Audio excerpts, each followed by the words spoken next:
A perempção é uma causa extintiva da punibilidade prevista lá no artigo 107, inciso 4º do Código Penal. Portanto, é uma causa extintiva da punibilidade tanto quanto a prescrição, a decadência, a abolitio criminis, enfim, como também aquelas várias possibilidades que estão lá no artigo 107.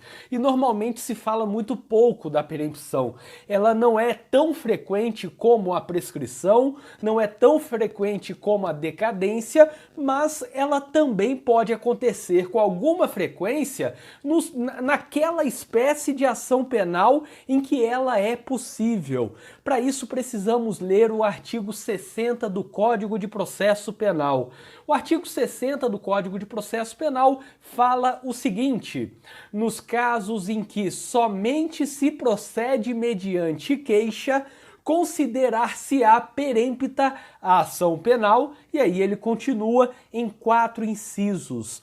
Vejam que somente se procede mediante queixa. É esse o trecho mais relevante nesse caput do artigo 60, porque o artigo 60 do Código de Processo Penal está basicamente dizendo que a perempção ocorre apenas na ação penal privada. Por que isso? Porque a ação penal pública se procede mediante denúncia. Não interessa se ela é ação penal pública condicionada à representação, à requisição, ou se é ação penal pública incondicionada.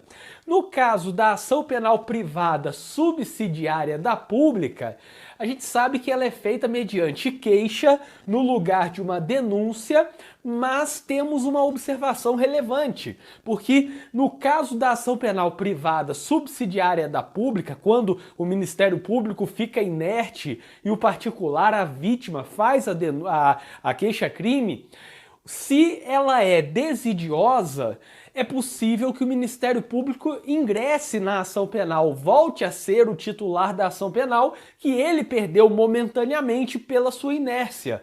Nesse caso, não estamos dizendo que a ação penal privada subsidiária da pública somente se procede mediante queixa. Na verdade, o certo seria mediante uma denúncia, e apenas excepcionalmente que foi utilizada uma queixa-crime diante da inércia do titular da ação penal. Portanto, resumindo, a perempção é uma causa extintiva da punibilidade, cabível apenas no caso de ação penal privada, não em caso de ação penal pública, não em caso de ação penal privada subsidiária da pública.